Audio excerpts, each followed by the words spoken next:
Boston Bryant's filling in for Johnny Million while he's at a Orioles game. I mean, the lack of professionalism. My God. But Boston Bryant's here with us, doing the best he can. He does not have a barrage of fart noises that he can use. I mean, he can make up his own. Obviously, we all have the organic fallback, but we'll see. You are in a vinyl-ish leather chair, so you might not be able to make the same noise twice, but it's enough to ruin a date. I'm working with what I got. Yeah. I swear it was the chair.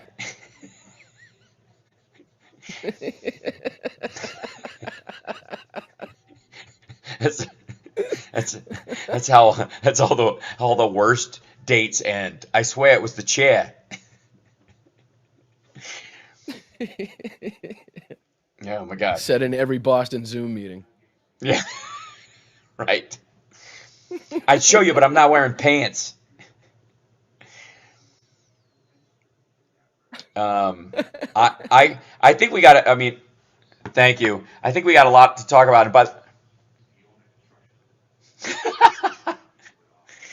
yeah, but I said it in an accent, so you know it's comedy. You know, that's how I cover. That's what silly voices are for. That's why a lot of times why right-wing comedians aren't funny. Is because they don't know how to make a funny voice except when they're being mean or sarcastic specifically, like Glenn Beck, right? But the rest of the time when they make a funny voice, they're like they lose track of who they're making fun of. Yeah, absolutely. Yeah. Hi, chat room. Can you guys hear everybody okay? Is it all right? You're not going to be able to hear Chicago today, I don't think, but you know, so you'll have to trust me that music is happening in the background. Okay, excellent. Hi, guys. How's everybody doing? Cool that I can see the chat now. Yeah. Isn't that nice? Cool little feature.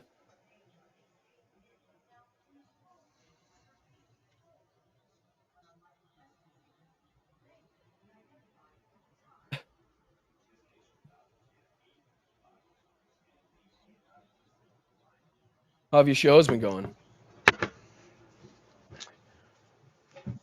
Welcome to the show, everybody. It's the House Parks Radio program, Mega Worldwide, and joining us today is our dear friend Boston Bryant, because Johnny Million he's a very important. I don't know if it's a medical. It's something important to his life that. Oh, he's going to an Orioles game. I'm kidding. It's just lovely. And by the way, I'm so glad he is. In a sign of normalcy, it is so nice when somebody actually can go to this white knuckle crap we've dealt with Donald Trump for the last 7 years. There's an element of like, oh my God, people are going to shows, people are having fun, people are doing stuff, and that's what life is about. That's what we should be doing. Boston Bryant, how are you this fine morning? How are you, my friend? How's life? I'm doing well. I'm very surprised that people can afford to go to these games with the chaos and the doom and gloom, Right. and Yeah. just the You're stepping utter over insanity bodies. that is today's United States, according to Donald Trump. Right. Yeah, Right. So yeah. I'm pleased to hear that Johnny Million actually made it without getting eaten by, vicious zombies that are addicted to fentanyl and Yeah, other exactly. substances. Well, we got him without. Yeah, we got him some body armor. He's got telephone books duct taped to his arms so the zombies have something to chew on. Again, I don't know why. I should probably teach a class on how to deal with a zombie apocalypse. But if you got some thick books or even bed sheets, you don't have a biting problem. You don't have a biting problem. Okay, human teeth are human teeth. I don't care how mad that zombie is. That's just how it works. Thank you, Berkeley, for the super chat. By the way, we're live streaming and all the usual suspects, so please like and subscribe as the show goes on. Support the show at patreon.com/houseparks. And by the way, Boston Brian has one too. It's patreon.com/Boston Brian, correct? Is that, yeah? Oh, thank you so much. Yes, it is, sir. Correct. Correctamundo, Excellent. as they say. Okay. All right. We are working with a mild Chris Matthews-like delay this morning, but I think we'll be just fine. And it'll keep us from stepping on each other. And I'll just, when you hear the word "go," then that's when you speak. So, okay. It's hard. there's so many issues in the world right now, certainly, that we could talk about, and Philip Bittner will be joining us in the second hour to talk about what's going on in Ukraine. And the worm has seriously turned since the aid started flowing again, both from the United States and from Europe. So there's a lot of good news on that front for humanity and democracy. Not a lot of good news for Russian conscripts. But I do want to talk about probably, and I hope I get this quote right, because it is so important. It's probably one of the most important things that's ever been said in a committee hearing or in the House of Representatives. And I think the phrase was bleached blonde, bad built, butch body, which the fact that somebody could whip that phrase out as fast as Jasmine Crockett could to throw some shade back at Marjorie Taylor Greene for calling out the fact that she was wearing fake eyelashes, I guess, if she even was. Um, I honestly, Well, the thing that is to be magic. honest, I'm a little not happy with the fact that with the fact that she went there. To tell you the truth, I think she was Yes, winning the argument without even saying anything, I agree. letting Marjorie Taylor Greene and Lauren Boebert and Luna kind of bury themselves, so to speak. So I I agree. think she ended up, you know, she got a little too upset, and I think she got a little heated about the eyelash comment. So to Yep, which I don't know, maybe rightly or wrongly so, but in that you kind of gotta, the more you keep you cool and let these people, dig their own holes with their I mouths, agree. so to speak, then you were already ahead in the game. So the I, fact you that know she who's went really there, good? kind Yeah, of, it it go ahead, undercut it. I Boston. agree. Yeah, you're absolutely right. It did undercut it. And you could tell it was an emotional response to just having her, a, I think being up to here with Marjorie Taylor Greene and her just kind of outbursts all day, because that was also one of the things, is that Marjorie Taylor Greene was, it was bad enough when she was interrupting Sotus and and just kind of yelling out in normal business on the floor. But it is exaggerated to a point where Marjorie Taylor Greene, and I think there's a myriad of reasons why I think that day was a setup, and one of them I think is that she was not invited on the little gaggle thing that the Freedom Caucus took to go see Donald Trump. That Boebert went, and Boebert is the reason that she was kicked out of the Freedom Caucus, because she cursed her. She used a curse word towards her on the floor. Apparently, that's fine in the cloakroom where they almost got in a ladies' room where they almost got into a fist fight, but not on the floor. And so the Freedom Caucus has really, oddly enough, and maybe it's the motion to vacate as well, and that she sided with McCarthy initially, and then she's put up a motion to vacate on Mike Johnson. That it was starting to stack where she was just piping up during the entire committee hearing. She was just like interrupting people, sounding off. I think everybody was tired of it. Um, yeah. Well, she wanted her opportunity to break the gag order for Donald Trump too. She didn't want to miss out Yes. on everybody else breaking the gag order for Donald Trump. The fact that these people are going down there in costume, basically, saying the things that they don't think, but are the things straight out of Donald Trump's mouth himself that he can no longer say for fear of going to prison for breaking the gag order, are the things that these people are saying. It's not like they're speaking their own minds on this Right. out of the facts and the evidence that they've seen themselves. It's word for word what Donald Trump would be saying if he could be saying it. Exactly.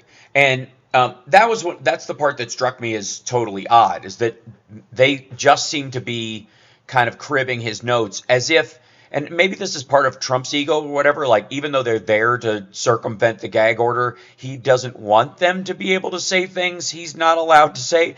Like, it's a very odd thing. They're there for a service, but doing the service points out the fact that he legally cannot speak the things he wants to say. And even still, I think a He's bunch of always had them, an odd relationship with the GOP, though. and reality. The odd part is that he also has I think a very a silly putty or a Play-Doh version of Vladimir Putin's Kremlin, which is you're not allowed to, if you raise your head up to a certain point where I think you might one day take my seat, even if I'm aging out, even if I'm looking at my own mortality and going, hey, if I die at 107, somebody's got to be in there to carry on the mantle. Even the idea of doing that seems to offend and freak him out. That's the way Putin is. Putin is clearly entering the final stage of his life, and he's still not letting anybody rise up that would take over, which means he's not a true believer, which is one of the good things we can count on, is that it's not about the purity of Well, you're Russian seeing that blood now with or yeah. Shoigu and the change up in the leadership in Russia. You know, Yes, exactly. He doesn't want that. And Trump is, if he's taken anything away from Xi Jinping and Vladimir Putin, is that you never let anybody get within sniping distance, even if they're supposed to be on your side, which is a terrible business model, just in general. If you're the CEO of a company and your goal is to you make want sure the that people only just strong enough to be a help to you and an assistant to you, but not too strong where they could then overpower or overtake you in your right. authoritative role. And when you're young, that's a balance that makes sense. When you're old, it's a bad habit. It's a terrible idea.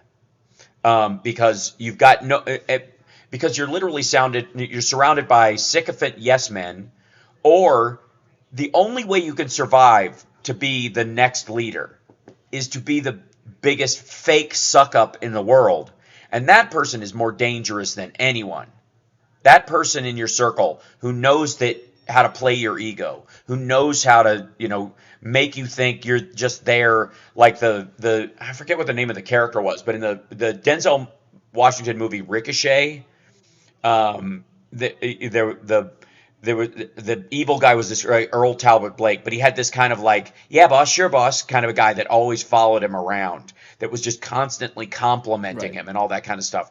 And the only way that somebody Or like even a guy that, that just yeah, knows where the bodies are yes, buried, well, that has like been Michael with him so Cohen, long that you just which know things that other people don't know. You brings know, and us I to apologize. I'm that. doing my best trying not to overtalk you, but it's kind of No, it's tough with totally good. Don't worry about it. Yeah, the delay. we'll work it out just fine. By the way, we got to take a break, and that's a great segue, an accidental segue from the total pro Boston Brian, to get us to the Michael Cohen bit, which is a curious mixture, I have to say, of sycophant buddy who will do anything you say to newly minted Rasputin or Brute. And we'll find, it doesn't matter what he is for the benefit of America. We're just reaping the benefits whether or not he was genuine or not. We'll be back right after this. It's the House March Radio program, Mega Worldwide. And thank you, Tamal, for the super chat. Oh, my God. And Hal Vickery, thank you so much. Appreciate it very much. We'll be back right after this.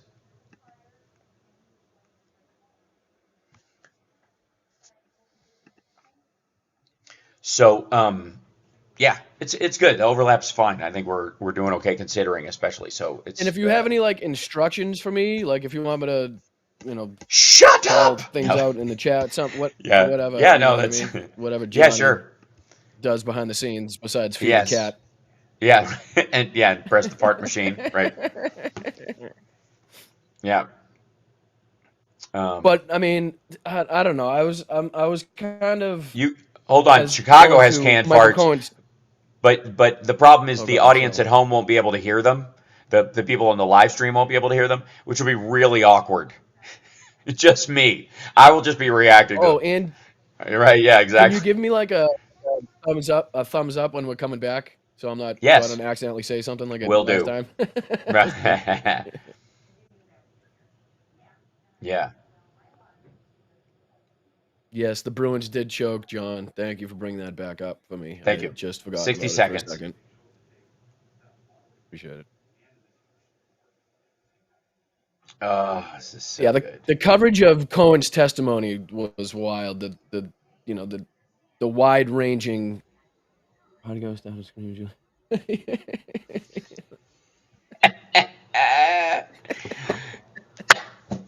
Some days it's just so good. It's just so good. Yeah.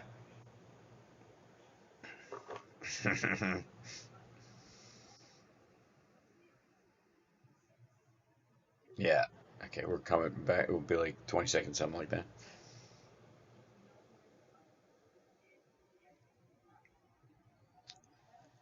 Uh, Happy Indictment Day to you. Yes, thank you.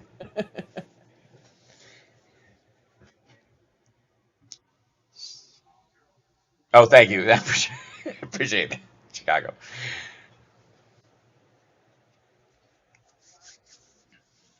Okay, I have to. We'll get to Michael Cohen in a minute, but we've got breaking news. Happy Indictment Day to you. Happy Indictment Day To to you. you, Happy Indictment Day, Rudy Giuliani. You've been served Rudy at your birthday party. Kaludi. Yeah. So Rudy Giuliani was served his subpoena for the indictment in Arizona at his 80th birthday party in front of 100 guests.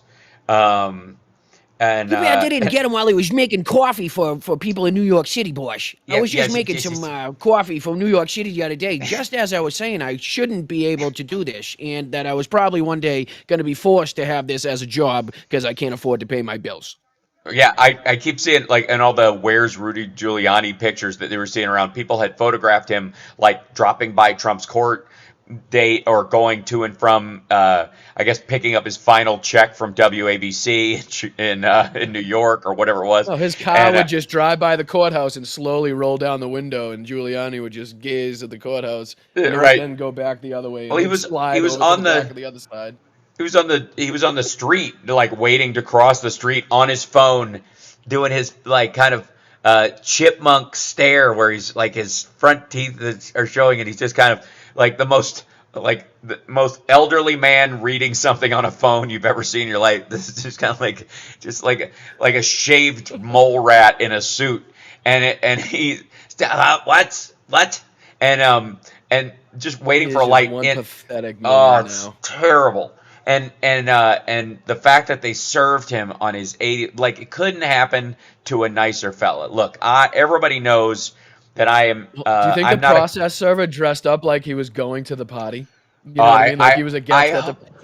I hope it was a gorgeous woman who popped out of they rolled in a cake, and she popped out of the top of it like the playmate in Under Siege. And Rudy and she's like, "Give us a kiss, Rudy," and he comes over there, "I'll get you, baby," and just rolls It over was with his actually the ass Ukrainian woman that right, got into Mar-a-Lago, I believe. yeah, in That a said she was Yushishin, one of the. yeah, Yeah, right, yeah, in a that one. Yushishin, right.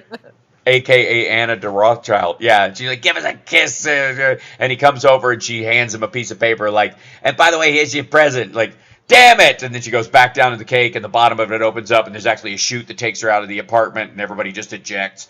I'm very How fitting cinematic would in it my be if it was imagination. Harriet Hagman from Wow? Oh God! Wow! Man, yeah, oh God, that somebody, and you know what?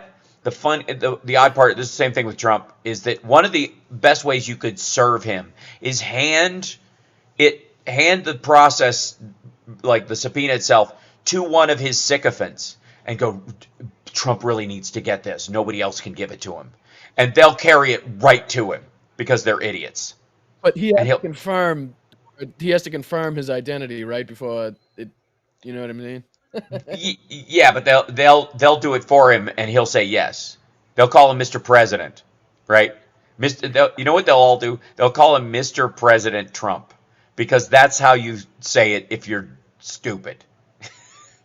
Mr. President Trump, Right, right. Mr. President Trump, I just think you're the greatest, Mr. President Trump. Like With that, tears in your eyes, though. tears in You your need eyes, tears big in your strong eyes. fella, absolutely. Synthol coming out of his arms with his bulging muscles.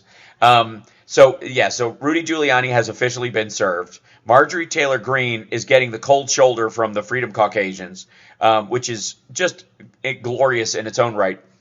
And Donald Trump, by the way, for those in the know and those in the don't know, Boston Brian does a live stream on Sundays. Do you know what you're going to do tomorrow, or are you going to kind of pick it from there? Are you going to do his recent speech, or Well, I mean, I watched. I've been this morning. I was trying to make a video for Midas Touch on his speech, yeah, wherever the hell he gave one yesterday, and then I the was going to save Minnesota? his NRA speech today for some of the show yesterday. But there's a lot. I mean, it's tough doing a show once a week because there's Yeah. just so much Oh, happening and it I hear you. changes so fast that what you wanted to talk about on Tuesday and it sounded good for the show. Now that Thursday came around, it's like people already forgot about that, and now you're on to Right. something else. So, but there's a the people the GOP going down to Trump's criminal trial, I think should be a bigger story. Lawmakers in this country standing outside of a courthouse dressed Yeah. in Uniform. costume, Right. basically. You know Yeah. what I mean? Yeah. Yeah, Yeah. Wearing these should be a like bigger story, I believe. Halloween City versions of the Trump suit. Um, and the great thing about him is that he always comes up with new stuff. No, but we've come up with a lot of good names. Soldiers, why? That's because you've got caravans. I came up with that name. I'm good with names, I come up with a lot of good names. A lot of them I can't use again because they were against my Republican opponent, and now I get along with them, But we've come up with a lot of good names. Soldiers, why? Yeah. So caravan. He now invented the word caravan.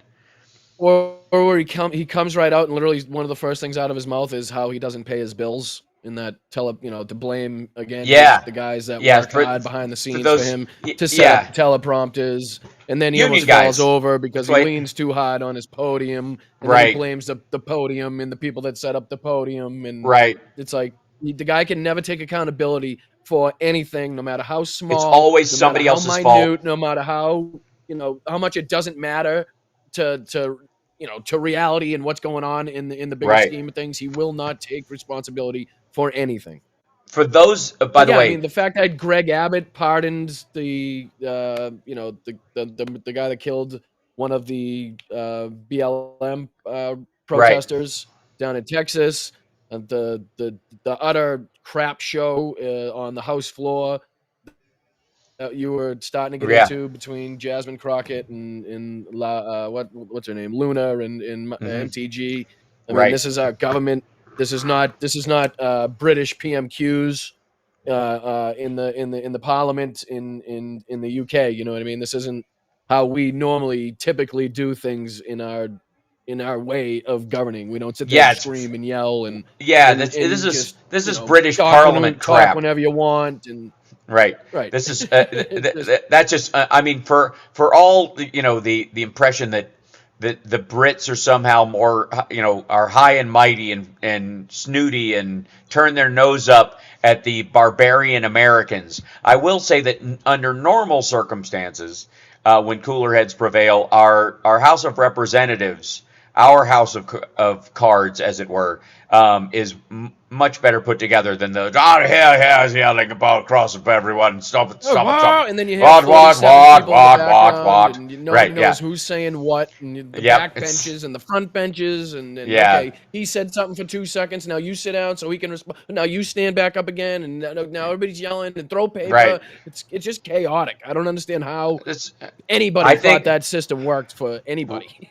Well, that's what happens when you want democracy, but you want to keep your monarchy. It's kind of a choice. And I watched that kind of religiously because I watched James O'Brien on LBC, and he covers PMQs every week. So it's hilarious. It's kind of ingrained in me to almost laugh at how ridiculous it is. But then I go back and I watch C-SPAN, or I watch a situation like we had like this, and it's like, well, man, we're not far off from that, really. I mean, exactly. And I gotta say, I don't look forward to a day when that becomes normalized. I'm looking forward to, Marjorie Taylor Greene is probably, amongst the irony, is the safest seat amongst the entire Freedom Caucus. Chip Roy's probably locked in as well because there's nobody primarying him, and there's not he's basically running unopposed. But Boebert and Gates, and I mean, there's a lot of reasons why a bunch of those folks are going to get broomed out. Gosar, and so Marjorie Taylor Greene, ironically, is probably the one person amongst that group of weirdos that doesn't have to worry about her seat at all until somebody runs against her, just decides, this is enough already, and they'll win. She acts like she knows it too.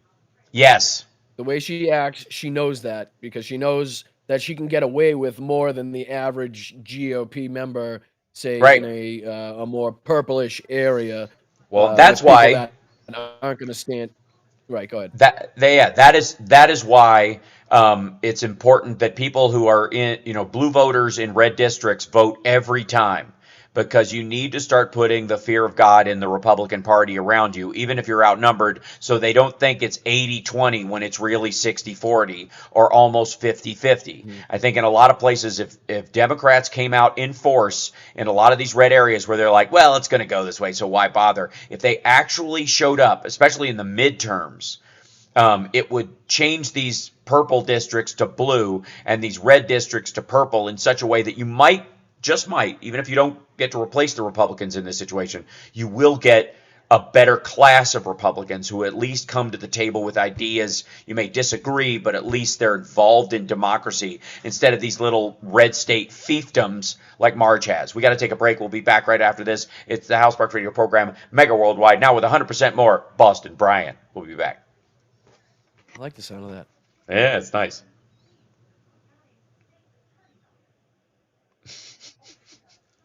I like, it's just so gross.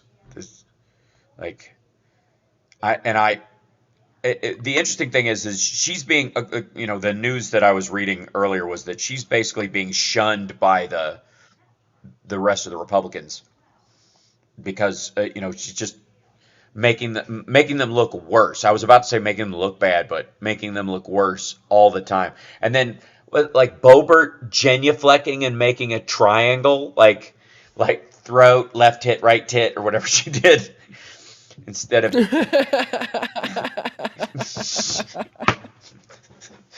she's just like checking to see if all of her sex organs are in place for the next trip to the theater. Oh God. Man. But how is MTG still so bad at reading the room, though? Like, just because she can get away with that because of her district and the people that vote for her does not mean that's what's best for, like, there's no politicking in these politicians anymore. You know what I mean? It's just straight, how can I get on Donald Trump's radar? Thank you. you. I mean, what can I do or say that will get me on the nightly shows, that will get me on Sean Hannity, that will get me on Laura Ingraham, and get me on the radar of Donald Trump in some way, shape, or form, get an invite down to the courthouse or get an invite down to Mar-a-Lago so I can do a fundraiser or a campaign email or whatever. But she's not getting the invite. That's the weirdest thing. The more she does that stuff, the more sidelined she becomes.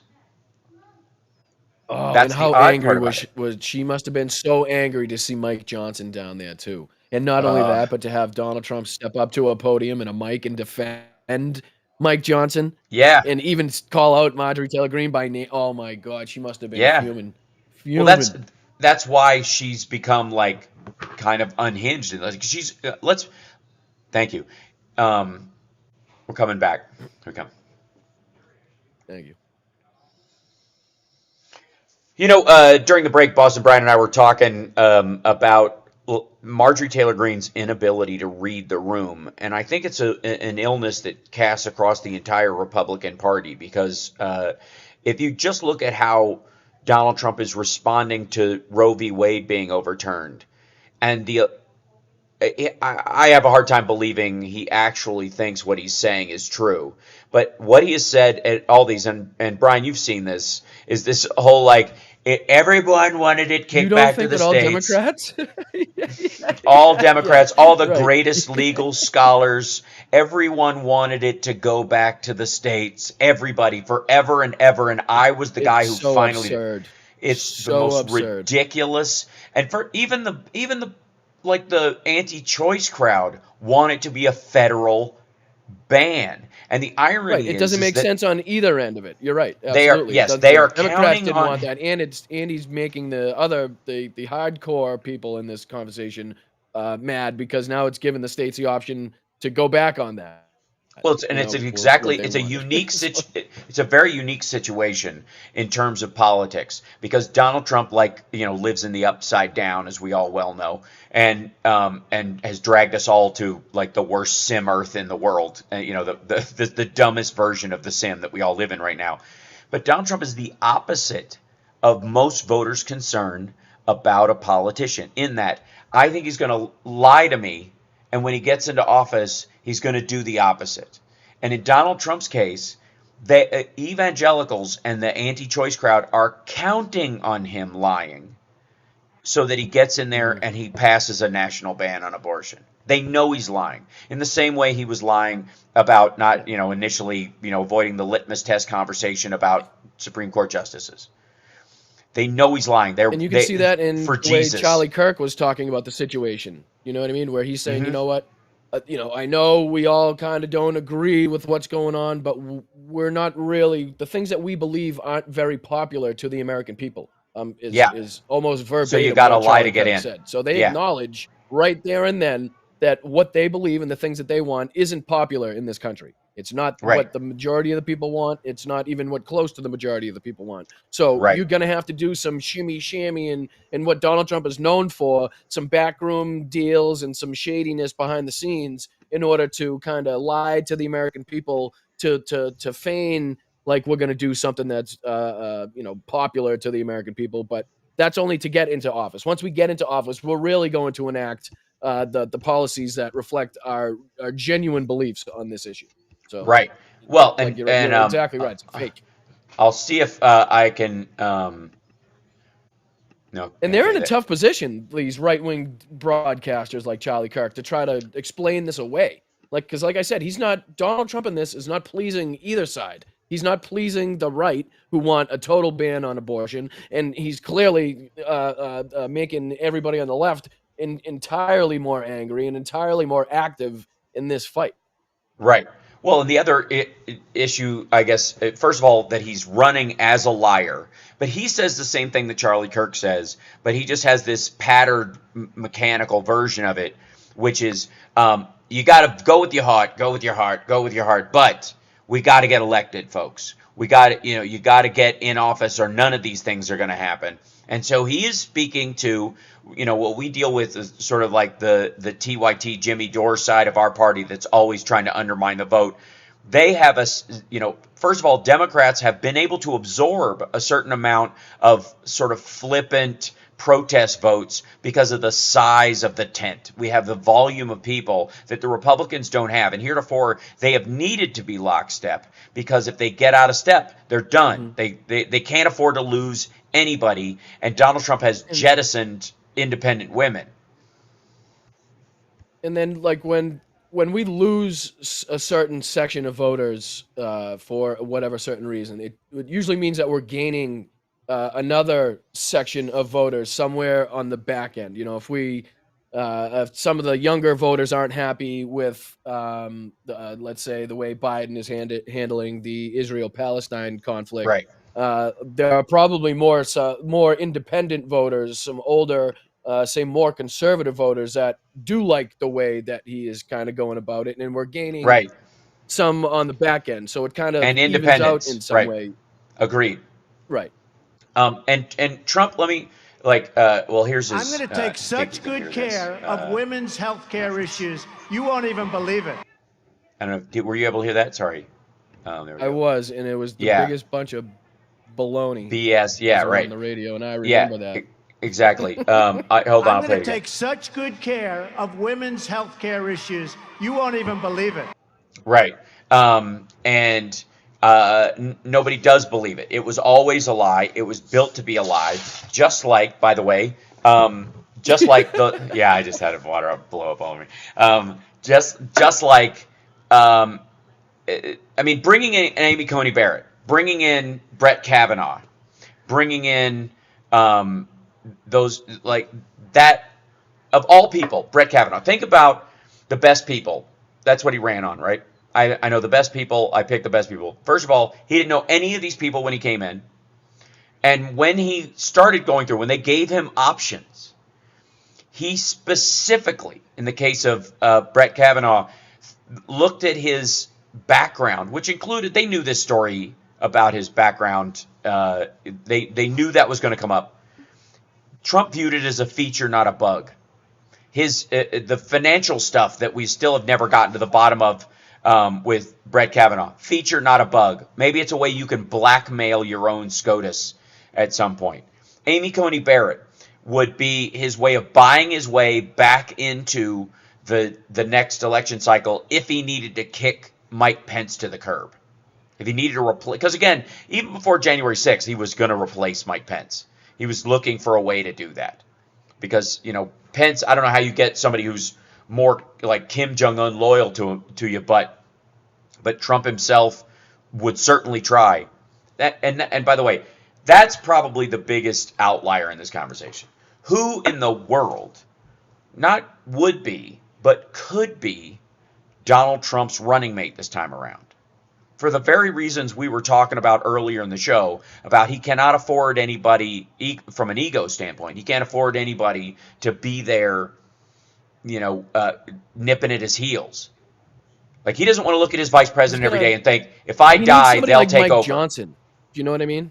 Like how the GOP He's had one. Mike Johnson as a relatively unknown. He had one. You know what I mean? It was Mike Pence. No, I understand. Right. Yeah. Right. But the Until problem he said is he was going to hang him, or but that kind of Right. sours the relationship a little bit. I'll tell you what he's looking for. He's looking for a Dan Quayle. That's Donald Trump. I guarantee it. Donald Trump's absolute number one choice is a Dan Quayle, someone who will play vice president and is alive and is a placeholder as a human being, a human coaster, but will never be considered by the base a good replacement for him. Never. And he can't Like allow Eric for that. Is a son to Don, like how he considers Eric. Right. Yeah, he's got to be expendable, but basically qualifies as a human being on at least 3 measuring points. Eric, do you mind if I allow all the other kids to plead the fifth on this one and just let you sign Right, the documents? just you. Yeah, right. Okay. Yeah, Dad, why did I get this new pen in the mail? What is that about? What is that about? Did I get a raise or just a new pen? A pen and a shovel to mix cement. That's right. Yeah. And why are all these file boxes look like they fit in a coffin?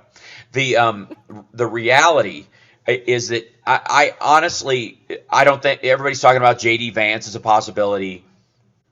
They've been talking about Rick Scott or somebody like that, and there is no way the Republican Party, unless they decide they're losing, will go with a person of color or a woman, because what they will use that as a cudgel to go, look what you did. You wouldn't vote for them because they were a person of color. The independents are the problem. He seems to really dig that Doug Burgum character, which from North to South Dakota there. Right, yeah, he brings him up. Bringing him up, and he keeps testing the audience on what they think. Well, I guarantee what he's doing is every time he says his name, he listens to how loud the applause is or what the reaction from the audience is. Which is what do you think he's listening for, though? How he goes. Is he because there's so much? I think there's a possibility there's too much applause in some cases. Right. Like if they clap too much, you're absolutely right. You're done. He wants just enough. He wants that like Goldilocks' porridge. He doesn't want it to be too hot or too cold. He wants it to be just right, where I can control them, but they're popular, and I can use their popularity to my benefit and my benefit only, but they're not going to be able to then supersede my popularity to use it for their authoritarian point of view or policies. Yeah, that's the hardest thing he's got to thread, because again, one of the greatest things about the Democratic Party, especially right now, is the depth of our bench. Oh my God. There was a period where when Barack Obama showed up on the scene, it was like a fresh face with a fresh message had breathed new life into, what was seeming like an older party to a lot of people. And since that time, I think one of the greatest things that, what's his name again? His what? Yeah, him.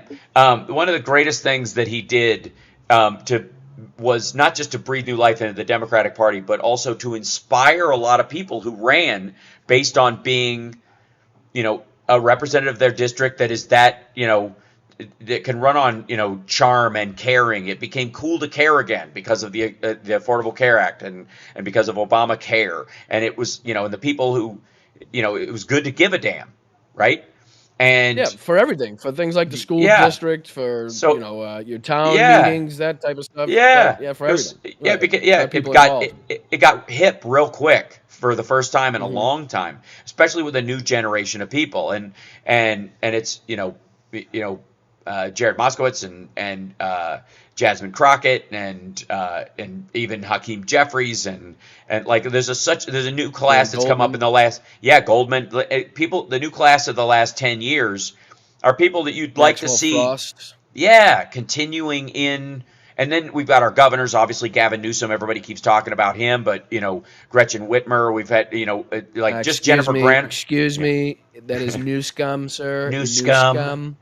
which I don't like because it says new, which makes it seem like fresh scum, and I look like old scum in comparison. People have said that. I don't like Well, it. Bad people. when you lose, what's his name, Stuart Varney on something, Ugh. you probably pushed a little too far. Well, yeah, I got news for you. When the stock market hit 40K this week, you lost a lot of those folks. You lost a Yeah. bunch of At them. what point does Fox News just take it off the screen? Because at what point does it just become I, too ridiculous for them to say that the economy is in shambles or play a clip of yeah, somebody saying the economy is in shambles while at right. the bottom corner of the damn screen it says Yeah, 40,000 in yeah, green right. and ups? It's double what it was when Trump took office. Double. Well, And it's like when the GDP was, what was he touting? He was touting a 2.7 or 2.8, and then it yeah, was a 3.2. So we're anything above that should be something that we should be able to tout, right? We should be able yes, to, brag about our accomplishments. So then when we especially go after a back and we see him pandemic. bragging that the stock market was at, what was it, 25,000, Yeah, 20,000 to 25,000, I think. 24 So then 3 or whatever it was. we should absolutely be right in the fact that we should celebrate the fact that the stock market is Right. doing extremely well at this moment in time Even if it's after a just pandemic. as a dig for him, against him, because it serves two purposes. One is it's true, and there are more retail investors than there ever been in the history of the world in the U.S. stock market. Hmm. More average people are more directly involved in their stock purchases than has ever happened on the planet. Even at the spike of E-Trade when it first came in and people started playing with it and then maybe backed off, there was a bit of a tech bubble around people trying it the first time. Well, now people are all in. People are and union members are micromanaging what their pensions are investing in so that they're not putting stuff into oil and Right. weapons contractors or whatever Everyday they trading care about. apps on your phone have really made it easy to enter into the stock And game where people are before it doing was it. never possible. And I remember when people would give stock certificates as a gift for, it was one of the big like macho things to give in Kentucky to give your kid was you actually buy him I don't know, stock in Coca-Cola or something like that. You buy him a share or 10 shares in it or whatever. It was Jack Daniels. That's right. Old ancient age. Yeah. Old granddad. Yeah. Those stock certificates they're in leather and, we tattooed it on the side of your horse. So as long as you got that horse, you're This came fine. in the mail alongside Right. my new catheter. Right. Speaking of came in the mail, we'll talk about Nick Fuentes on the other side of the break. We'll be back right after this. It's the Housemark Radio program, Mega Worldwide. Oh no.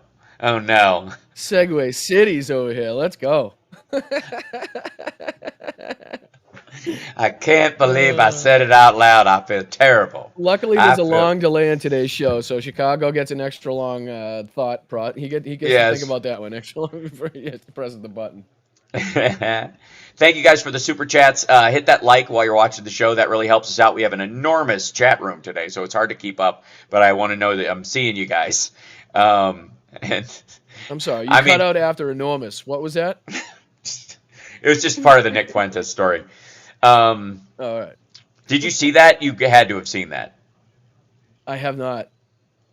Oh dear. I have not. No. Oh dear. Wait, don't look it up. I'm gonna. No, I wouldn't. It's so good.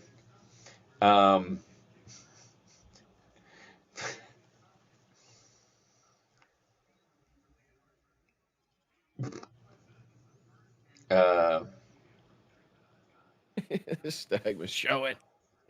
Yeah. I can't show it. Let's see. Uh-oh. Well, most of the stuff he says it does, you can't show on reputable platforms anyway.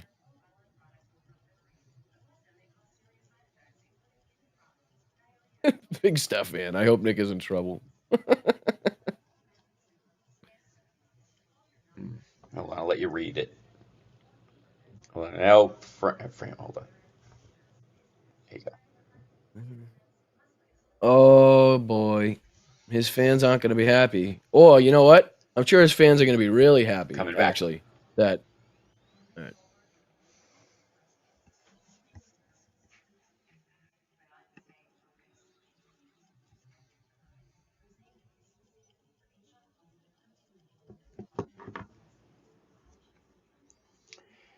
Defied the seat of dust. It's defiled, right? Okay. Welcome back to the show. So I got to say, there's a lot of news this week, just in the kind of pop culture realm, that I found particularly horrifying. The Sean Combs video of him abusing his girlfriend, his then girlfriend, is some of the most horrifying crap I think we've had to watch on social media in a long time. And if that guy's not done forever, I don't know what people's problem is. I think the one thing that Michael Jackson skated by on was that there was no video ever, and therefore there's still that possibility that it was all a story and all that stuff. So people can give themselves that illusion if they want to. But in the case of Sean Combs, I mean, there is no excuse. It's disgusting, and apparently it was an ongoing thing where he was physically abusing and effectively torturing his then girlfriend, and now there's this video of him kicking and beating her in a hallway. Just awful. The answer is no. The answer is no. There's too much music in the world. I don't need anybody's music that does something like that. We can find them. They're out there. I'm blanking on the guy's name, but do you remember the football player that we saw the video of him kind of hitting his girlfriend in the elevator? Yeah, in the elevator, several right? Years ago. Yes. I believe he was a Baltimore Ravens running back. For some reason, I'm blanking on his name. But if that was bad, then what we saw from that video, from the interwebs and just his own security camera, I don't know if you could actually really put a term to it. It goes way beyond abuse. It goes way beyond it's torture. Disgusting and vile. It's torture. He tortured. Yeah, right. He tortured his girlfriend. I don't know what the difference between that and a dude keeping somebody locked in a shipping container on their property is, because that's effectively where she was. That's and to know you're filming it on your own security cameras at the same time and not giving a hoot about it and knowing that he was at a hotel. That's why. Usually, interestingly enough, apparently Sean Combs has a history of buying up the footage. So his buddies, after something like that happens, his buddies roll in and they strong arm the guys and get the footage and get it erased, or threaten to kill somebody if they don't get rid of it. He's done it at bars and other places. But for whatever reason, you gotta stay at a big fancy hotel. There, that has to go through corporate. You can't, the security camera footage doesn't just go to the building. It goes to corporate headquarters so they can keep track of it just in case somebody does something. So that it's how they make sure nobody's Well, it's the whole Jeffrey Epstein effect. If you control all the videos and the video cameras and the footage, then you control the people that are in them. You control the people that are in those videos. And but what I didn't have on my bingo card is Nick Fuentes getting caught P. Diddying himself to gay porn. That's what I didn't have on my. Yes, that was so. Nick Fuentes right after Elon Musk lets him back on Twitter. Now, Nick Fuentes is a racist and a misogynist, and I mean, abundantly so, unabashedly, basement-dwelling boy that he is. And he famously shows up with Kanye to have lunch with Donald Trump at Mar-a-Lago. It becomes a relatively big story. And then, again, it's a very difficult thing. It's kind of, I was discussing this with Majid, who's our Brooklyn dad, yesterday on the morning show, was that when you're talking about Donald Trump and his kind of obviously failing mental state, I'm of two minds about it, because I feel like making fun of someone's physical decline, which dementia is a physical decline of the mind. It's not a mental decline. It's not someone spiraling into madness because of input and output issues, and like they get caught up in reading Mein Kampf and a bunch of stuff, and then suddenly start going, well, he's got he has a point there, right. It's not that kind of thing, which And you is change that bulb. yeah, right right. there. Yes, right That over bulb. there. Thank you, Laura. We got that covered.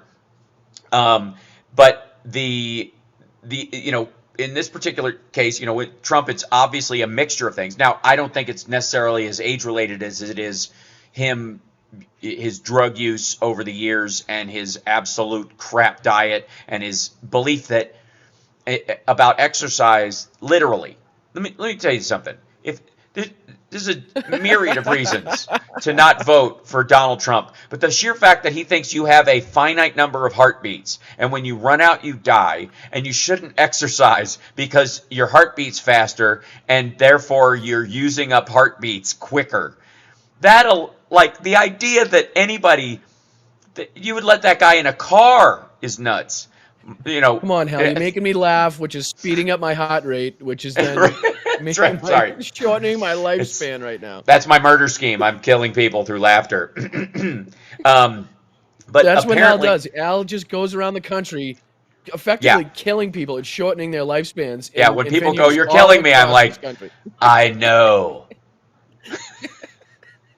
So, anyways, apparently yesterday, the day before, Nick Fuentes, who is America's premier Nazi, Hitler Youth, anti-immigrant, anti-woman, moron, accidentally streamed himself watching gay porn online, and his fans are blaming Jews and the Mossad because they're saying they hacked his computer and made it start playing it. That's the idea.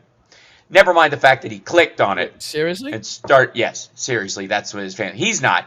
Wow. He's not. That they came to his stretch. defense. Mm-hmm. Oh yes, but indeed, the kind of with Trump's mental decline, this is the thing we deal with Miss Lindsay and some of the other Republicans, where we're like, you know what? If you came out of the closet and just confronted who you are, you'd be a lot more relaxed about life, and you wouldn't be legislating from such a cruel space anymore. You could just be a person, and you more than likely you'd be a Democrat if you had a good bone in your body. Look out. Anywhere, you'd probably ultimately become a Democrat, just if you're allowed to care about what you really care about, instead of having to hide it under this. Right. It doesn't need to be on every subject. It just needs to be on a few of the main subjects, like, I don't know, caring about people, making sure that the homeless are fed and clothed and housed wherever possible and when necessary, and keeping people in houses and not having them get into the situations where we have a little over 60% of the homeless people in this country actually work. Right. You know what I mean? They go to work every day and then come home to nothing, or don't come home to anything. It's like it's crazy.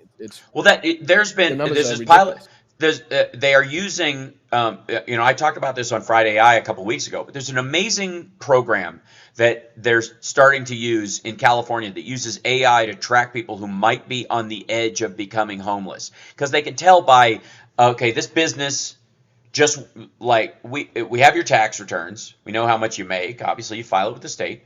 And we also know that the business you were working for just laid off a bunch of people. We also know that you were on the list because the company has to tell us you're on the list. We also know that you're, a landlord.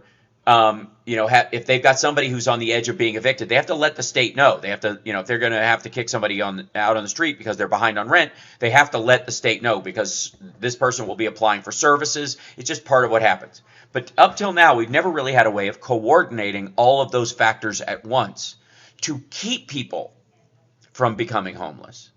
And now, state of California is using AI to track those situations, and they red flag people, and they go to those people, and they give them financial assistance, especially if they, if they qualify. If you're just a jerk and you're in a spiral and nobody can help you because that's you, you've got the freedom to be a moron.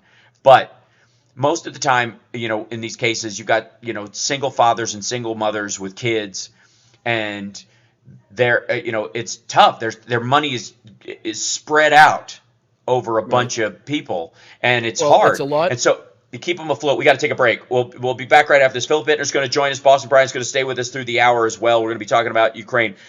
But by tracking this, they can prevent them from becoming homeless in the first place with infusion of welfare before they fall through the cracks. And 86% of the people that have been helped by this never became homeless and were able to get a new job and continue on, and in most cases better. So that's the way of the future, and that's what Democrats do. We'll be back right after this. I hope they now go and take a look at the oranges. It's always going to be easier. It's always going to be cheaper, and no matter what you do, to be proactive rather than reactive. Yes. Right. So if you're, it's going to be cheaper for you. I'll bring it to my profession. It's going to be cheaper for you to replace your water heater before it starts leaking when you know it gets old, rather than wait for the damn thing to explode, take out your floors, your ceilings, depending on where it is, where it's located in your house. If you're in an apartment or in a condo, it's going to be taking out your neighbor's unit and damaging their stuff. So it's always going to be cheaper to fix that water heater before something happens rather than after. So it's always going to be easier if you give somebody the subsidies and the ability to not become homeless, keep them from being homeless, than it is for them to go from homeless to being back into a house and into a stable situation. So it's cheaper for us. It's cheaper for the government. On all the way around, no matter which way you look at it. Absolutely. So let me move this over here. I need to take this out real quick. I'm going to bring up Phil's in the background, so we're going to bring him in a second. Phil, do you hear us okay? I've got him on mute right now, so I think 1 second.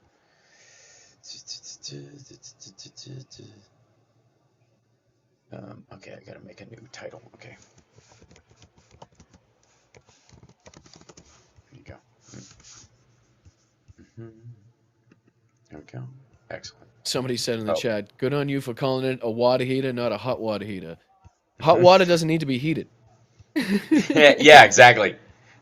I have a hot water heater. It uses no energy whatsoever. It's amazing. And where did my somehow it seems like the Wi-Fi has stabilized on my end. It's still a little behind, but the picture looks a lot better, and you're within at least 5 seconds of what you're saying. Yeah. It might have just been connected. I think it's Phil. Hey, Phil. Philly, wake up. Hey, guys. See us, Phil? Yep. Hey, guys. Oh, he is awake. See us? Okay. What's up, buddy? Can you hear me? Congratulations, by the way. We hear you. We hear you. Okay. Cool. Good. Great. Yep. And let me see this. Sorry. I don't know why this went sideways. There you go. And let's see. Select a file. Phil, if your ears were ringing earlier, it's because we were speaking your praises. And you're on 0.0. Okay. Thank you. For some reason, I love your delivery, and I love your... You can really feel the seriousness and the severity, the gravitas that's going on through. Correct. Correct. Yeah. You can really tell it's something near and dear to your heart.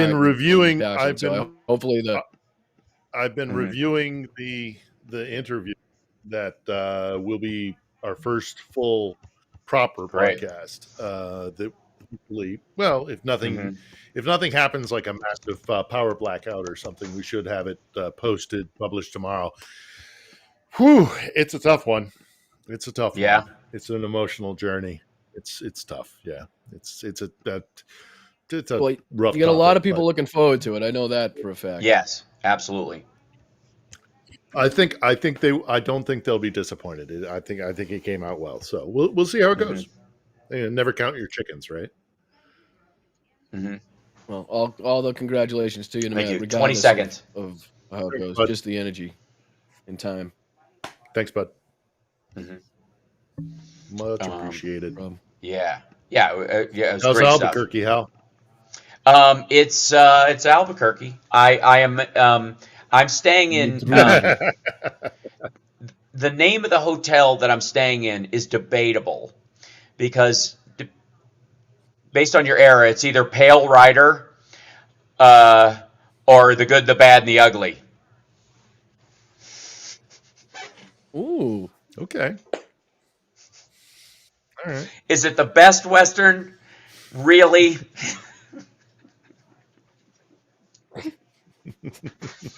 I'm more of a Red River type of guy.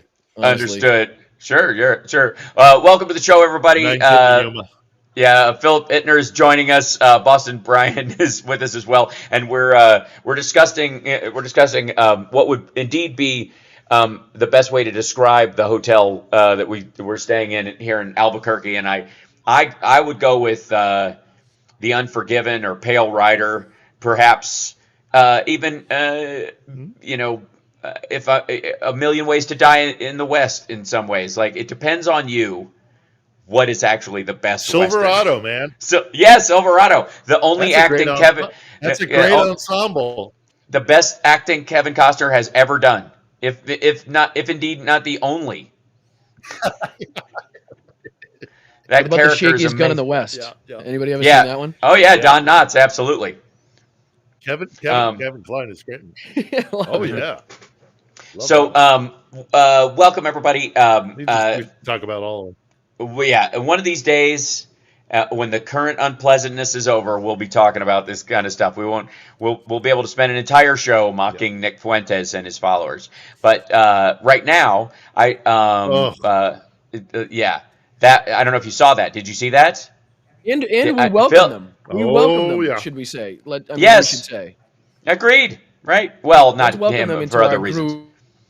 Yeah, our huge. I'm not going to yuck. I'm not going to yuck some of his followers that maybe. They're learning.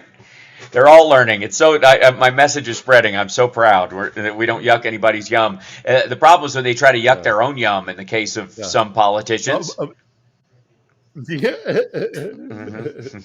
Yeah, well, the fact that Fuentes has been kind of in other pressing news. Water is wet.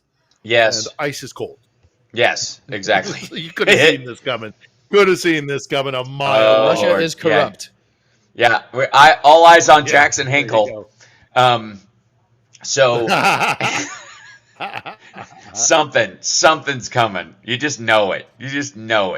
So let's get started right away, Philip Binder, with the update. How you doing? What's the skinny there? I mean, there's so much to cover. Good. Yeah. There is. We, of course, on a personal note, we put out from the studio here in downtown Kiev the kind of introductory episode of On the Edge, my new podcast. If there is not a major power outage, is my major concern, because there have been power outages this week, which is something we should discuss. If there is no power outage and editing continues apace as we plan it, I'll be putting out the first full episode of the podcast tomorrow, Sunday, and it will be an interview and a topic, which is, I don't want to give it away. I want people to tune in, but it's one of these topics, as there are so many of these topics, sadly, in Ukraine, that break your heart, and it's a tough topic. But it's important, and that's why I decided to make it my first episode. So if all goes according to plan, it'll drop tomorrow, and you'll know what I'm talking about. I just warn all the lovely sparklers in the audience here who have been so supportive of the podcast. I just warn you that it is a very difficult topic that we discuss on this first podcast, and it is maybe something that you want to kind of pace yourself, because it's a roughie. But look, this is I just had a meeting with somebody who came in from Kharkiv, where there's this intense fighting going on, and evacuations of some 10,000 people have been evacuated.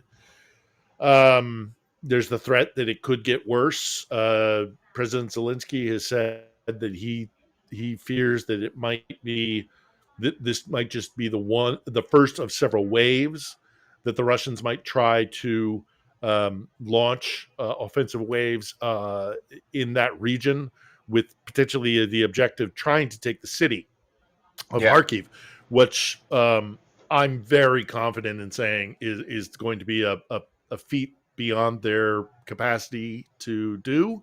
They've fielded 5,000 soldiers in this current offensive. We will see them organizing and rallying a second wave or a third wave, if Zelensky is correct. Right. We'll see that when we can anticipate that, but 5,000 soldiers to take a city of 1.5 million people is just not realistic. Right. They can shell it. They are shelling it.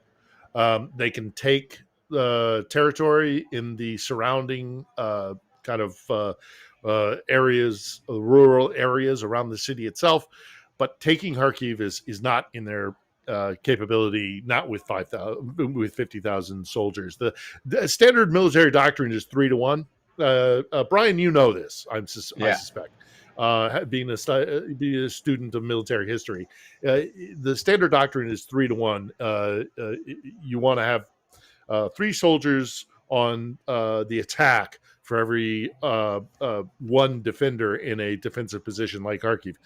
That would mean that they'd have to the Ukrainians would have to field 15 to 17,000 soldiers in Kharkiv, something that they have. That's usually the minimum they could do. Too. You know what I mean? That's usually the minimum. The minimum. That's right. That you're looking for. Right. That's right. That's right. And I had a contact with whom I was speaking this week, who said to me, that's the conventional wisdom, 3-1. In this war so far, it's been more like 100-1. I mean, look at Bakhmut, look at Avdiivka. The number of casualties that Russia takes when it tries to overwhelm these kind of urban centers, and Avdiivka and Bakhmut and these kind of places, they're nothing compared to Kharkiv. I mean, that's minuscule compared to Kharkiv. They got bogged down in Mariupol at the very beginning of the war. So if they get pinned down in Kharkiv, if they foolishly try to take Kharkiv, they'll be pinned down, they'll be bogged down, and it won't go well for them. I'm beyond the point of predicting things, I suppose, but I can't see that happening. But it's still it's difficult to see. Well, let me ask you a question, Phil, if I may. Sure, go ahead. Yeah, sure, of course. From the videos that I've been seeing coming out of this offensive, it is pretty blatantly obvious to me that it was a rush job on the side of the Russians. They don't seem to have any plan. I mean, even with their minute successes, even with the villages they have managed to take, this seems like just a complete rush job. They were not in the necessary places to the necessary numbers that they needed, with the necessary equipment, even operating in a way they needed the equipment to operate in. Just seems like a really just throw a bunch of guys in a certain spot to distract from other areas on the front and just see what happens, because we know that the ammunition and the stuff from the United States and the Allies is on its way. So if we don't do this now, we're only going to have a tougher go out of it later, is what I'm getting out of it. Because it doesn't seem to be. And another thing that I'm looking at, it's almost like Russia is telling their guys to pretend like they're dead. If there's a drone overhead, or if they see any sign of a drone, they're kind of telling their guys to lay down in a field somewhere and just pretend like they're already dead, so that the drone doesn't maybe want to risk or waste its ammunition or its ordnance on you. Because all the videos I'm seeing, and as gross as they are and as horrific as they are, of Russian soldiers already face down in a field pretending to be dead around a bunch of other of their dead comrades, and then the drone realizing out of a movement or having seen them before that they aren't dead, and then going in and using its ordnance. Yeah.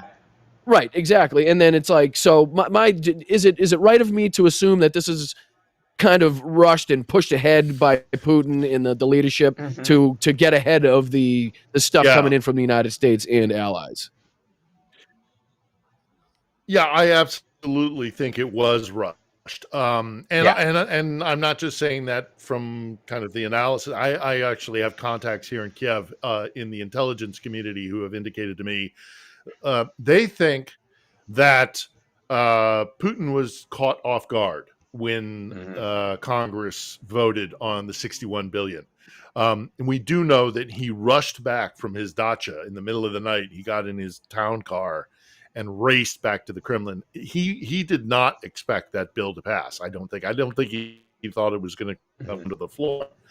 So he was caught with his pants down, as it were, when the bill was passed. So they have been, you're right, Brian, I think they have been rushing to try and get this to happen. And the objective, again, another keen observation of yours, Brian, in that I don't think they have a clear objective. What I think they're doing, and I have reason to believe this, it's not just I'm not just pulling this out of thin air, is that they their intention is not military. This is their objective is not military.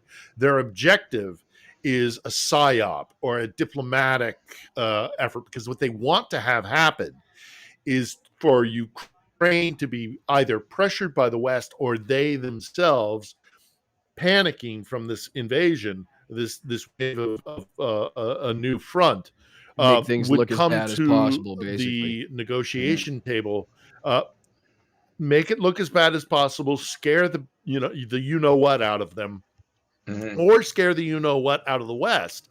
And in certain sectors, it's working. We've seen Western leaders talking about, like, you got to go to the tables. You got to go to the tables. Negotiate. They want to negotiate from a position of strength. They want it to look like the momentum is theirs, and right. And they're selling this not only internationally to scare the West and to scare Ukrainians, but domestically as well. The problem with that is that already we see it kind of petering out. They're not taking a lot more ground right now, and the longer it takes for them to get their act together, the more the closer and closer we are to getting, like, the ATACMS, long-range missiles. We're looking at more Patriot systems. We're looking at, of course, the F-16 at some point. So they got to do this now and appear to be coming from a position of strength. It's not about an actual military. We have we got to take a break, but when we come back, I want to talk a little bit about the numbers and this strategy is obviously more of a PR stunt within Russia, I think, to look like they're being macho about this rather than any kind of actual strategic focus or part of a greater plan to do something. It's just overwhelming them. It's the World War Z attitude that they've been taking. But anyways, you're listening to the House Parks Radio program, Mega Worldwide, on WCPT Radio, Chicago's Progressive Talk.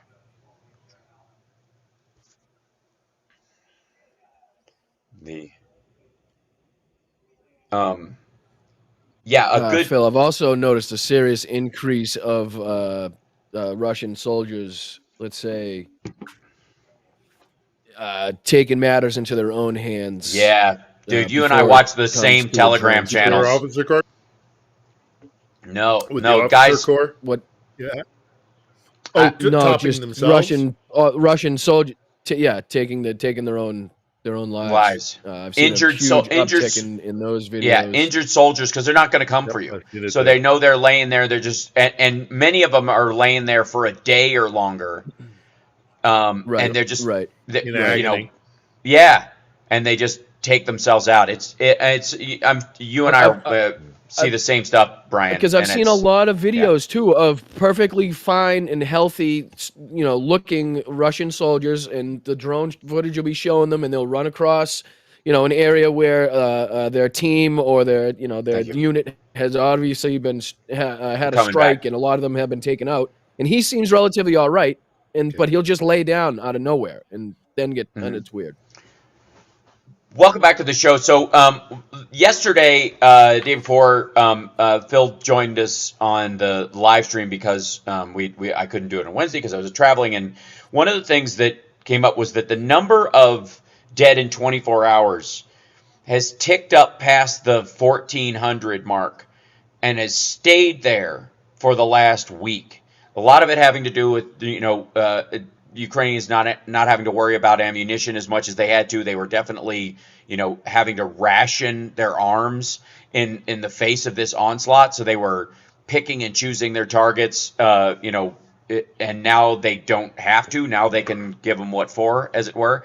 And you're seeing, I think the day we were on, there were 1,560 Russians dead or wounded to the point where they'll never return to the battlefield in 24 hours. The highest number I had seen. So ridiculous. It's staggering.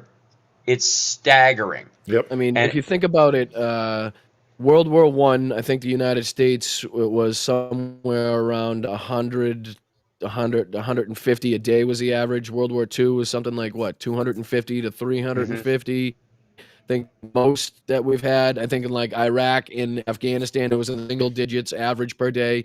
And then I think the American Civil War was something like 450 off the top of my head, soldiers per day lost for the Americans. So, for us to even fathom losing an average over a week or 2 week span of 14 to 1,500 soldiers, it's madness. Removed from the battlefield and through injury or through a body bag it's really hard to fathom. It really is.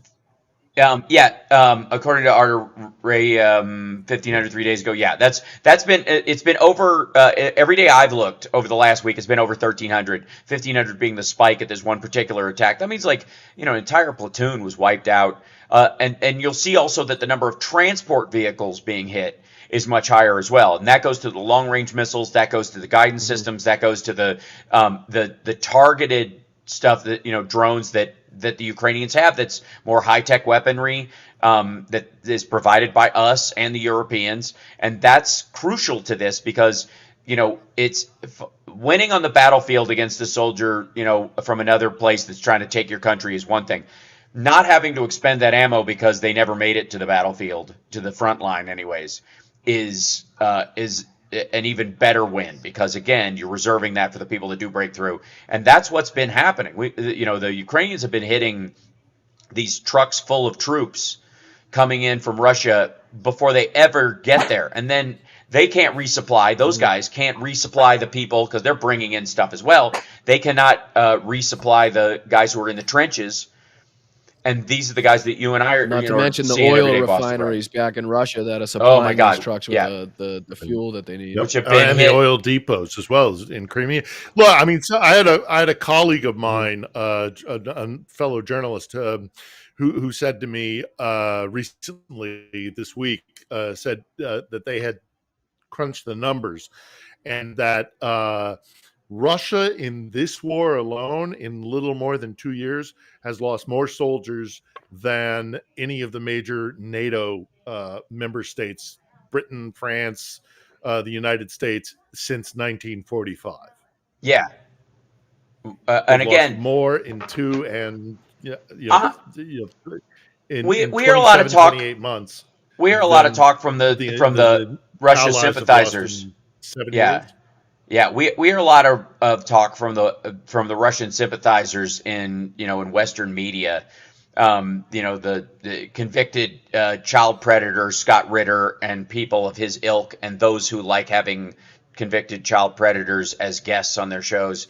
In his case, saying that that Russia's winning and that they're never going to stop and that no one will ever be able to stop them, and that and if we dare fight back, if the U.S. dare cross some sort of imaginary red line in Putin's head, we're going to be in World War III. This is going to bring up. Why are we risking World War III for Ukraine? That's Marjorie Taylor Greene's line and the like. Chip Roy says the exact same thing. It's all a Kremlin talking point.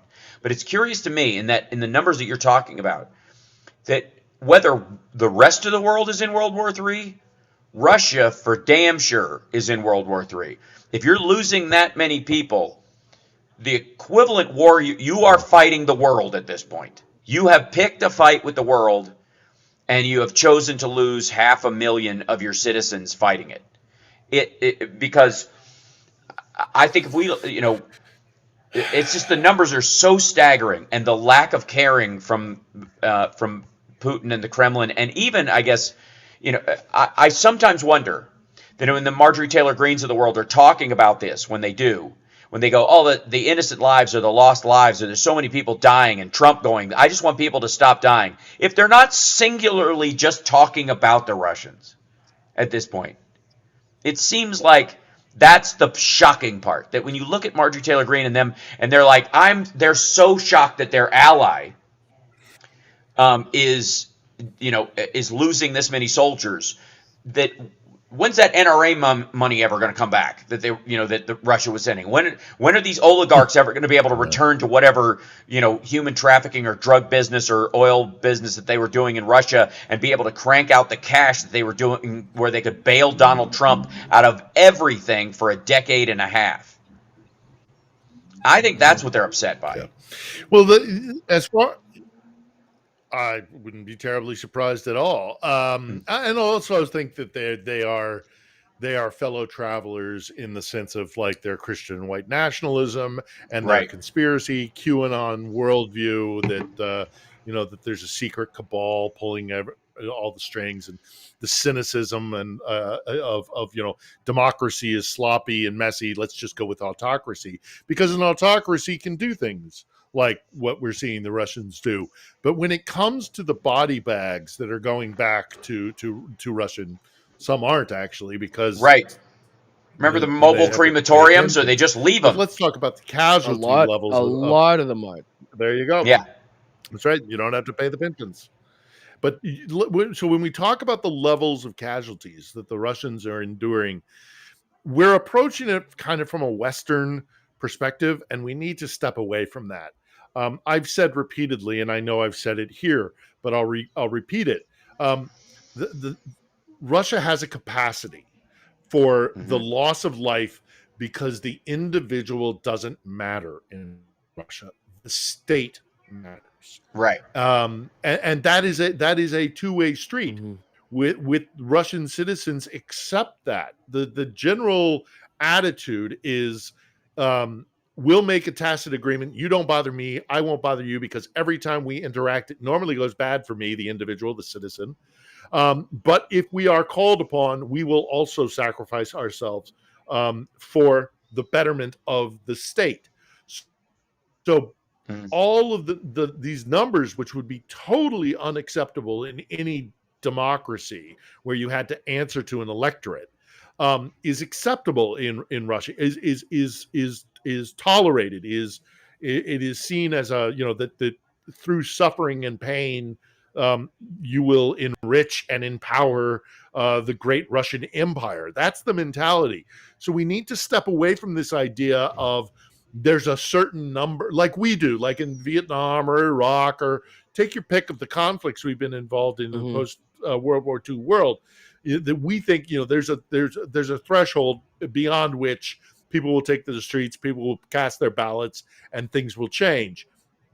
That's not the case in Russia. We can't look at it as there's a threshold where that's one too many bodies.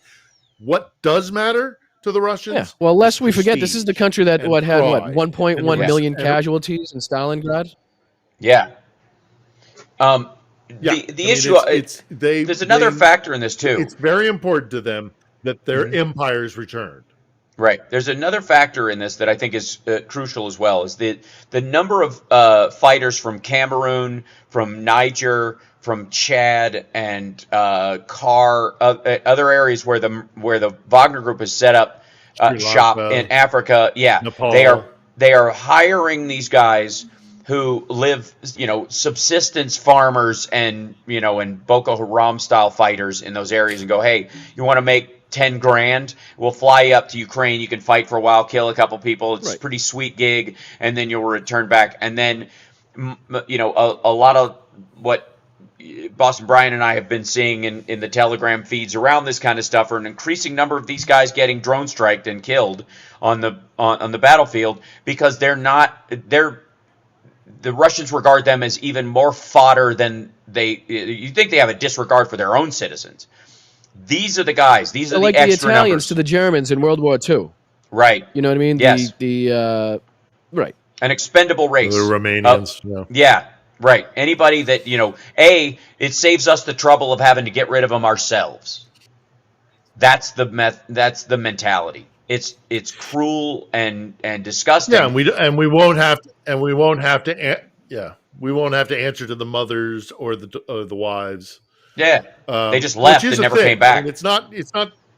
Yeah, right, Yeah, right. Yeah, no, it's deeply cynical. It's deeply yeah, cynical, and it's also not going to work. no. Just because their tactics, Hmm. their military. I mean, for goodness sakes, they don't even have air superiority, and we're now 2+ years into this thing. Well, and they just The shot down an first thing SU-25 yesterday. Another one. yeah, and I mean, I've been with NATO forces as they implement their military doctrine, and the very first thing we do in the West in a NATO Yeah. in a NATO engagement is take control of the skies, because once you control the sky, you can dominate everything on the Yep. ground, and the Russians just don't do that. They look at it a completely different way. Their resources are the vast numbers of soldiers and people that they can throw at a problem, and then they're a firm believer in artillery, with a little bit of armor on the side. They're not really big on dominance in the sky. Now they do have technology, and they do put a certain emphasis in air-to-air combat. Like some of their aircraft are quite good when it comes to fighting other jets. Right. But it's not about dominance over the ground, and that's what we do with air power. So their military doctrine is just, it's not effective I for don't even think getting they things have one done. at this point. It's a political doctrine, and the weird thing is that we have civilian control over our military for good reason. They have oligarchical control Mm-hmm. over their military, and it's a terrible plan. Instead of answering to the people, they answer to the power structure that supports the Kremlin and makes it a viable entity. We'll be back right after this. It's the Hal Sparks radio program, Mega Worldwide.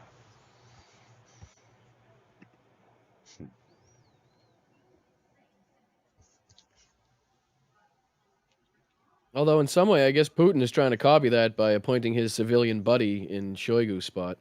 Yes, let's go, Dwight. Yeah, I agree. I think that's you're absolutely right. The issue that I think is why he might be doing that is a couple of things. One, I think he's operating on his bug out plan, and when you've got a financial dude in charge of the military stuff, he can do on the one hand, you can go back, I suppose, you can go back through the books and see who was skimming, so you know who to kill. Basically, like having this dude audit Shoigu's books, and see where they were shuffling shit. Right. That's, Well, Shoigu's team's been locked up faster than, I don't know. I mean, they're in jail quicker than most have been in jail in yeah. Russia, and they get locked up pretty quick. But There's I mean, also I feel another. like Putin feels like There's he just also got rid another of Ernst problem, Röhm. though. You know what I mean? He just got rid of the leader of the SA, the one that had the most power, or the one that could, congregate the most power if there were to be some sort of rebellion. You know what I mean? So now Yeah. he wants to make sure that the person that controls the military is his right hand man, somebody that he can control, and somebody that doesn't have a past in the military that people could use against him of corruption. You know what I mean? Which is why I think he picked a finance Right. guy. I think this was one of the only guys back when this started saying that a war with Ukraine would have no effect on the Russian economy. Right. Right. But here's the other thing about that. Is the fact that he is hired. Everybody's saying he's hired this guy to crack the whip and make everybody be accountable for the finances they have. 20 seconds and coming back. Stop stop skimming off the top. Problem is, that's how Putin gained the military's loyalty. Mm-hmm. He's a KGB guy. The military hates him. He bribed them. And if he's now got a defense minister who's saying no more bribes, where's that loyalty going to go? Mm-hmm. Coming back. He's in a rock. He's caught between a rock and a hard place. Welcome back to the show. Greg Larson in our chat has a really good question at infotainmentwars.com on the YouTube page, and that's, do women hold power in Russia? We've talked a little bit, Phil, about the babushkas, the mothers who pushed back against the Chechen war. But since then, it doesn't seem like. I mean, it seems like a macho right wing ethno state. No wonder the Republicans like it so much. Yeah, I mean, women have their place in Russian society. It That is a doesn't sound very good. male dominated society. It is very chauvinistic. Right. Women have their roles, and they're very well etched out. And some of the roles that and ultimately, by the way, at the end of the day, it is actually women that get things done in Russia, because they're the ones that crack the whip and make their men do, put down the bottle, and go and do some So work. passive aggressive Uh, matriarchy, right? Yeah, it's like Yeah. they're like, they're the ones that force the men to act at least reasonably responsible upon occasion.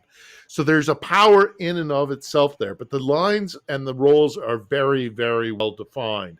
And if you step out of those, this is why homosexuality freaks them out in Right. Russia. Not just because of the religious aspects of it, but also because, like, gender roles are very well defined, and you don't Hmm. step. Your lane. Don't step out. And so, Right. homosexuality, you're stepping out of the lane, that freaks everybody out, and it breaks down the system.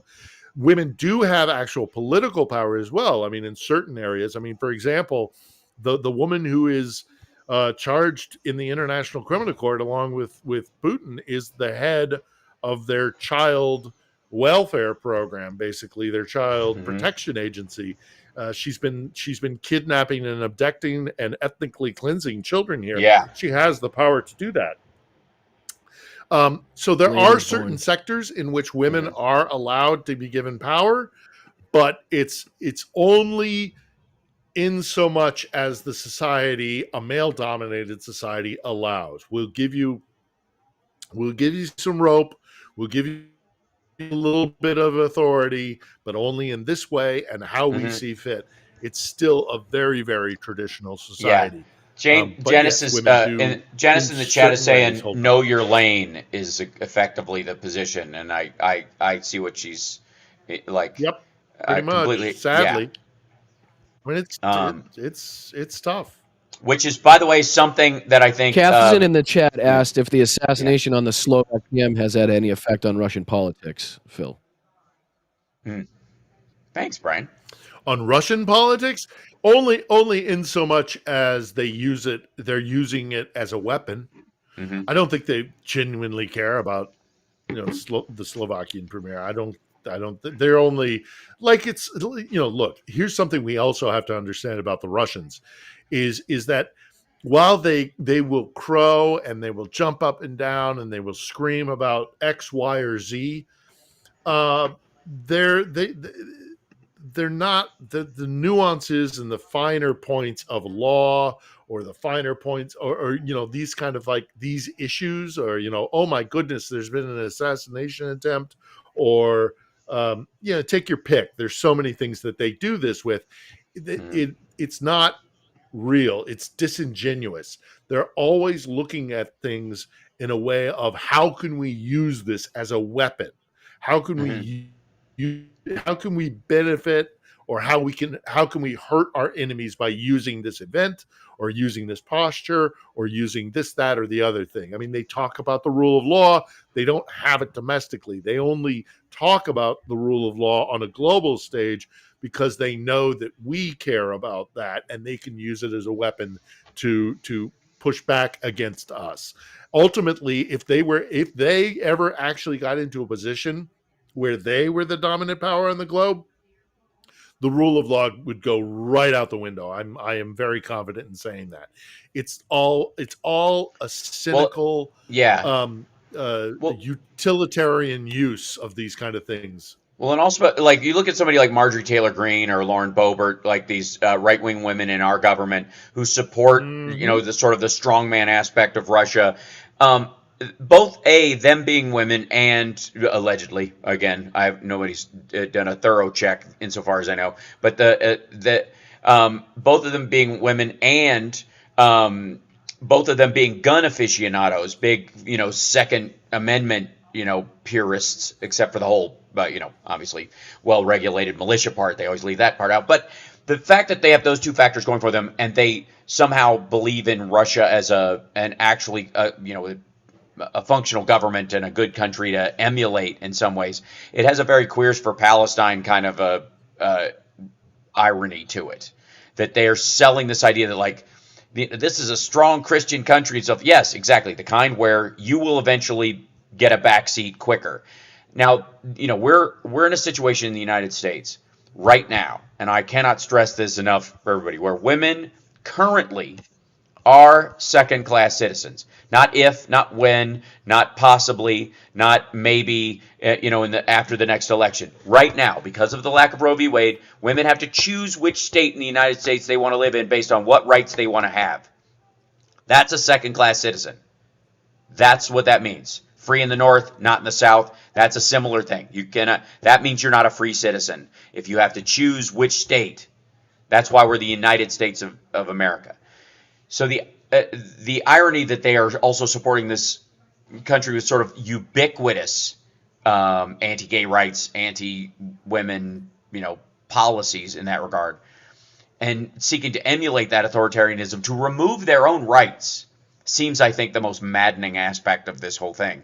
And Brian, I don't know if you've been looking at other questions or whatever. If you want to grab some, it's so up to you. I'm not making you take Johnny's job on this, but if you see some, if you see something, say something. Andrea's totally been nice cool. to send a bunch to me. Oh, great. Okay. Let's see here. I've got it here Nick as well, Rich so. said, "What books can our boys recommend that will help give a big picture of the situation?" So maybe to help better understand the history between Ukraine and Russia. Anything by Timothy Snyder. Anything by Timothy Snyder. He's by far the best academic historian that the West, not just America, but that the West has. He's spot on. He knows what he's talking about. So anything by Timothy Snyder. I think his seminal work is Bloodlands, which kind of talks about the struggle between the Nazis and the USSR, and how they kind of used Ukraine in a tug of war between their two empires. That's he's a very impressive guy. What other books would I recommend? There's a book out there which is probably difficult to get your hands on. Pardon me. But you you might be able to get it into in a zine or a digital version, and it's called Russian Propaganda 101, where it breaks down how gonna need a dust jacket. I'm gonna need a dust jacket for that one. Works. Yeah. I'm gonna need a dust jacket for that one, Phil, that I can use, specifically, because I don't know that I want that on my shelf.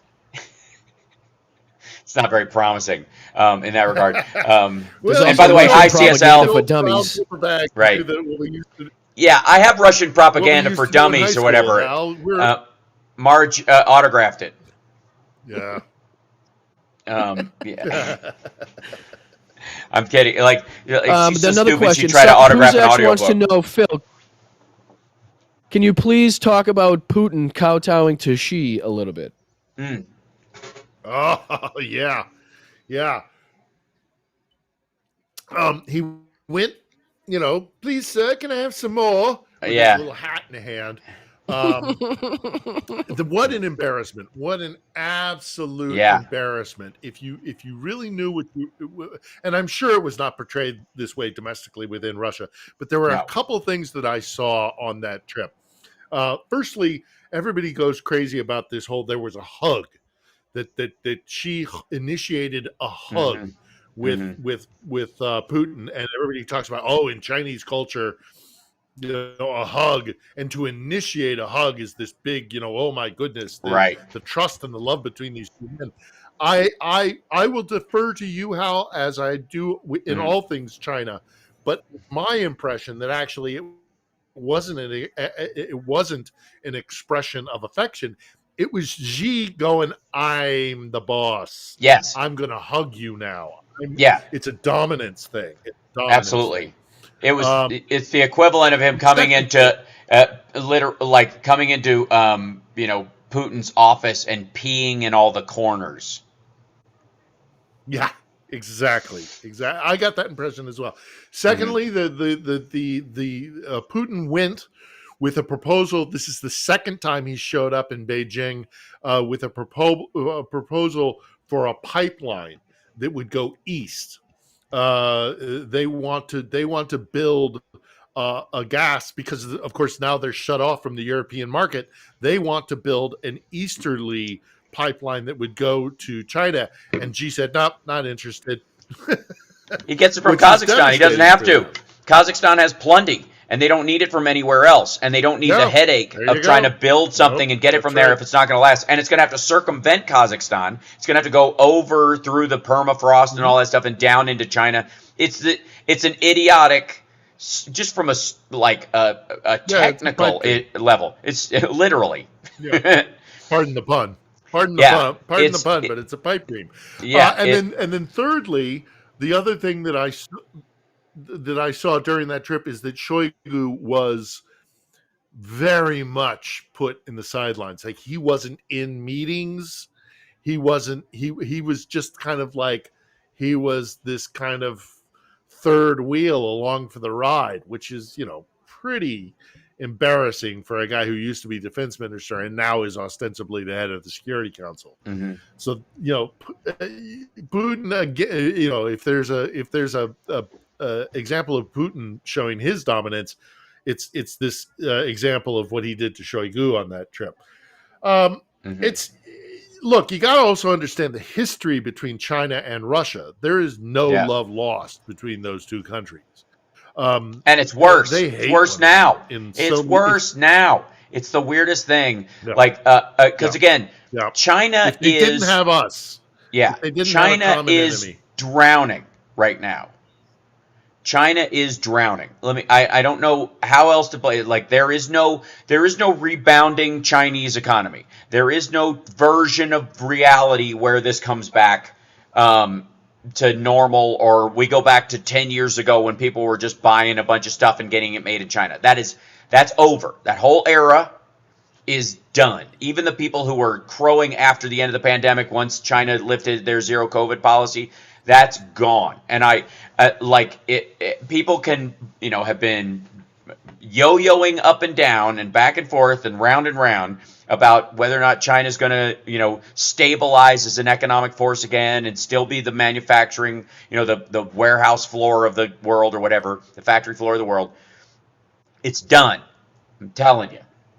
It's the vast majority of stuff is either moving back to the United States or to Mexico. We're also making stuff in other countries like Vietnam and Singapore, and like that. TPP is already happening, just under another set of auspices, singular unilateral trade negotiations with these companies all bulked in together. They understand it as a large trade deal, but we're doing it on a piecemeal basis because of people's reaction to it. That's it. And then China has an enormous, starving, aging population in a mess of their own making. It will basically, the best thing she could hope for, is a giant version of North Korea, which they can't. So what you're saying is that China didn't get much ROI for their bribes with Biden? No, not at all. Yeah. I don't know where they thought the money was going. He while he was nailing up his brand new shutters that they paid for at the lake house, going, I got them. He basically turned them into a ninth world country, I think is how Trump puts it, a ninth world country.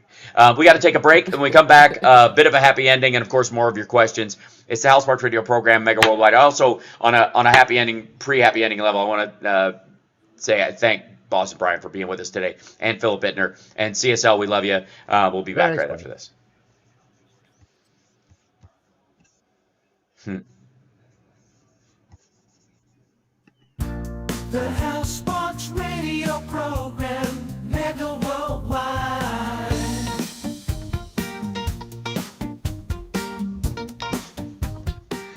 I love AI. I even made my own hold music. It's pretty cool. It's just a static symphony, I call it. And then technical issues. Trying to get some stuff working when it's broken. We'll be back right after these messages. Hanging out, doing our thing, all right. Yeah, there you go. Hey. And where are you kids in from tonight? Yeah, right. There's no love today. No love. I gotta tell you, very lounge, folks. Very lounge, kind of. Folks, when Charlie and I were working, Charlie and I were working at the Bumble Room down in Oshkosh. Where the stories we could tell. Here we go. The I happy tried song playing is around. playing. Grab it. Come back. Don't drink, and if you're Hold on. drinking, don't drive. Happy song. I can only faintly hear it. That's okay. And I can hear it through his.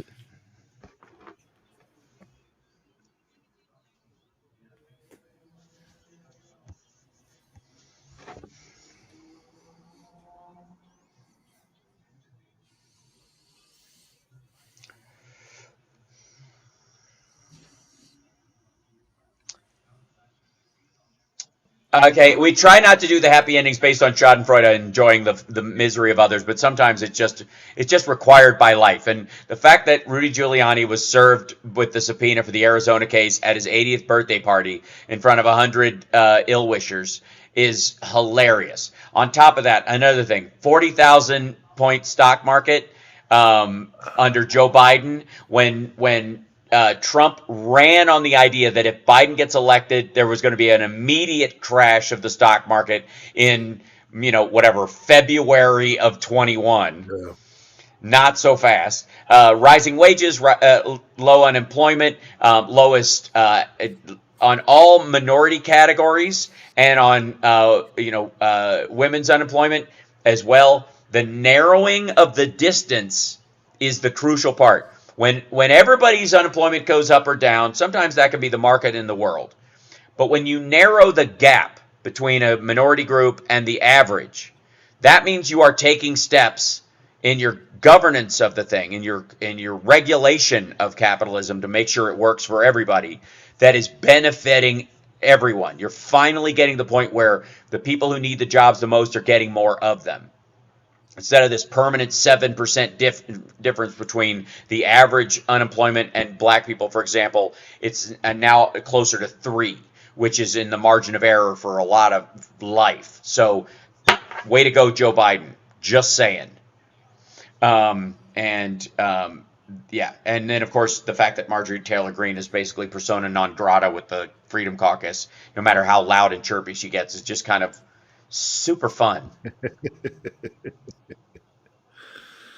Exchange with Crockett. That exchange with Crockett was. It's gorgeous. It's a little bit much, but I will say one of the upsides of it and why they're distancing themselves is her attacks on Ukraine. Chip Roy has also been off on his own, complaining about the rest of these Republicans. A lot of these people are increasingly being either isolated or they have shut up about it, which is fascinating. Once the bill passed, Matt Gaetz, all that conversation dried up. He was obviously looking to get a piece of something, to shoot it down, like but it the didn't border. work. You don't hear too much. You don't hear too Oh much my about God. the border anymore. Yeah, isn't that funny? How the once they voted against the bill to fix it and the numbers went down, that all just dried up. They're talking about migrant crime. That's the new phrase that they were workshopping, and even that has died off. Have you noticed that? There was like a week of like migrant crime, and they were just jumping on these poor families that have lost a loved one in a situation like that, just milking it for their own political gain, ignoring everybody else. That's why Donald Trump and his campaign. Sorry. No, go ahead. That's why Donald Trump. Go ahead.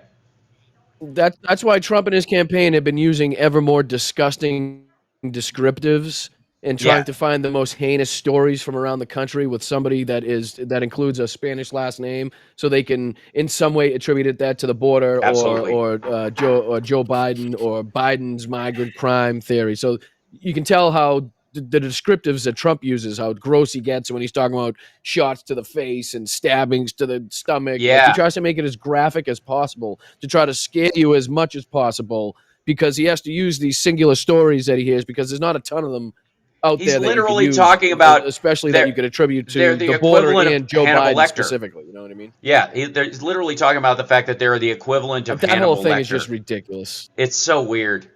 And A it's because, fictitious friggin' character that And, that is wild. yeah. Go ahead, Phil. and when they freak out like that, you It's a got to good know sign. it's because they're something. They're freaking out. Hmm. When they go ballistic, and they start pushing the envelope, as you're describing there, Brian, as well. It's the same thing with the Russians. It's look, Uh-huh. these people who are not sophisticated thinkers.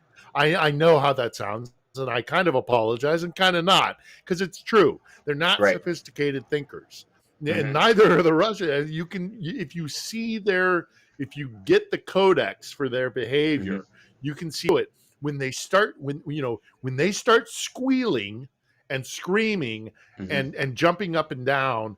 It's because things are going very badly for them, Right. Right. and they're scared.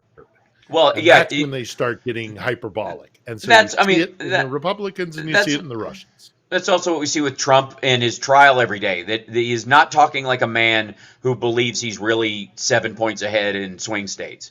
He is not talking like that at all. He's very aware that the internal polling is a nightmare for him, and they know they're going to lose. And what he's got to do is, And he yeah, continues to say he's got enough votes too. It's crazy. it's He so, and continues to they tell don't his need him. fans that we've got enough Why? votes. Don't worry about it. Yeah, we're covered. Oh, we're going to win hands down. Meanwhile, talking them out of voting at every other turn. Why would you show up for what you think is going to be a rigged election if you think, there's plenty, he's going to win by a landslide anyways, and they're probably going to steal my vote because I'm in a urban area with a lot of voters, which is where most of the voters are. So they're going to throw their vote away where it might have had the most impact. But yeah, I mean, it's not surprising. And I don't know if you guys have a happy ending or a piece of good news you'd like to throw in. I see Tabitha in the chat just said Putin loves American movies. You know what else he loves? If you want a real happy ending, you want to get a good chuckle, Yeah. go to YouTube and Google Putin Blueberry Hills. Oh, love it. God. Trust me. Oh, he sings yes. a rendition. I found my thrills on Blueberry Hill. Right. But with a thick Slavic accent. It's It's brutal. hysterical. Yeah, it's brutal. Hysterical. Yeah. The murders blueberries the are song. blue. But it's blue. hysterical. Obviously, they are blue because on spray the in Blueberry face. Hills. If you spray this spray on them, they all turn blue. That's what I have. I always carry a spray in case I need. Turns everyone blue. The balls they be blue because the heat no work in Russia. That's why the Right. balls be blue. No heat. Yeah, That's why. right. That's the problem. So, and by the way, I want to remind everybody in our last couple of minutes on the show, Boston Brian has a live stream on Sundays. Please check him out, subscribe to his channel, and it's a great time. I've jumped in and bugged him a couple of times. Philip Ittner's new channel / podcast On the Edge had its launch on Friday, and I pushed out that video. I hope some of you saw it. And then he's got a rather heavy interview Thank coming you up very this much. The sparklers have been great. Hey, we lift people up around here. Good It's what we do. interview. But it's a difficult topic. Yeah, Right. thank you. And the audience has been great. So thanks everyone. But it's a tough topic, but it's a worthy one. So Right. I chose it for a reason, for it to be our And- debut full podcast. I'm proud of it. It's good, but it's a heavy topic.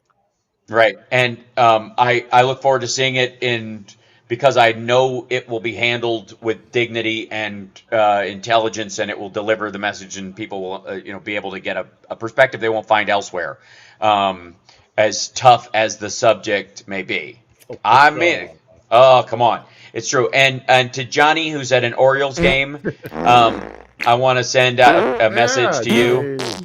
There you are, Johnny. We love you. Always classy. Always classy. Can't miss out on it. Can I give a shout out? Can I shout out Yeah, CSL? please.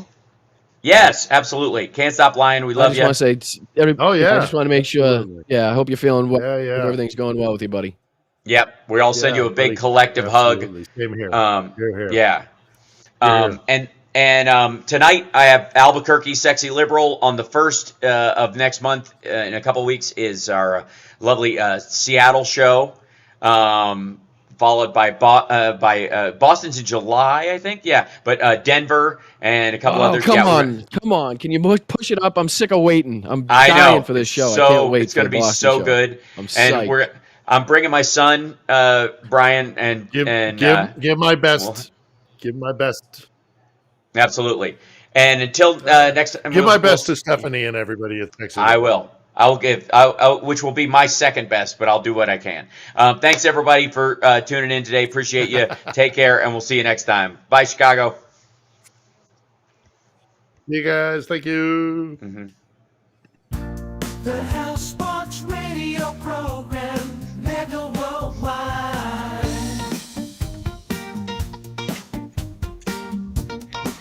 I was so trying to do a KRP in Cincinnati kind of style, That's like bumper. sounds like a scene out of like Weekend at Bernie's or Beverly Hills Cop. Just like a random while they're showing the Beverly Hills people walking Yes. around Beverly Hills or something like Yeah. that. Ding, ding, ding, ding, ding, ding, You know what I'm ding, saying? yeah. Where he And laughs, anytime- he laughs and of at course- the two guys. and of course, you know what I anytime- just realized watching anytime- that show, Hal? What? Sorry. Good. Go ahead, Phil. No, I was going to say, of course, anytime you mention WKRP, you always have to say, "As God is God is my witness. I thought turkeys could fly. Mhm. One of the most No, but your shirt the other day, fantastic your moments in Mumford shirt. television history. Oh yeah. My Mumford shirt. Yeah. Beverly Hills Cop shirt the other day made me want to go back and watch the movies because they're my favorite movies. I used to spend Friday nights with my grandmother. I would sleep over at my grandmother's house every Friday night, and she'd make me ravioli, and we'd watch a Aw. movie, and it just time to be together and stuff. And I would always go to the movie store, and this is when you can go pick out Yeah. movies and stuff. And I would always get Die Hard with a Vengeance or the Die Hard trilogy or Sure. Beverly Hills Cop, and we love those movies to death. And I was just watching. I went back and watched it, and I get a kick out of the fact that when Eddie Murphy's when he first gets to Los Angeles, to California, and he's going down the street, and he's laughing at the two guys that are in leather outfits. One's in a black one, one's in a red one. But then if you watch Eddie Murphy's Michael special, Jackson outfit. Delirious. his stand-up special, he's got the exact same same friggin' outfit. setup, the get-up on. Yes. You know what I mean? Right. Right. So it's either ironic him I laughing love at it. I was like, himself. what's he laughing at? Because he bends over and laughs, Right. Yeah. And then Very the woman. meta. Very Yeah, meta. and the woman walking the dog that has the same haircut that she does, which is just great, like the big like poodle, Yeah. and then she's got it's so good. It's so and the idea, the funny part is It's a good shot you got there, Taggart. yeah, yeah, The relationship Good punch. between them and how it grows between the Big- cops and good that punch you movie got there, is Taggart. fucking fantastic. Oh, we're not on It's the radio. great. We're- yeah. We're fine. We're off the radio. You're good. It's fucking fantastic. You're right. good. Yeah, yeah. It's okay if your dick gets hard. You're supposed to get tired. That's the whole point here. See, Taggart's on. He's the boss. Yeah. Boss dick. See, I'm on vacation. My dick can get hard. Right. Here.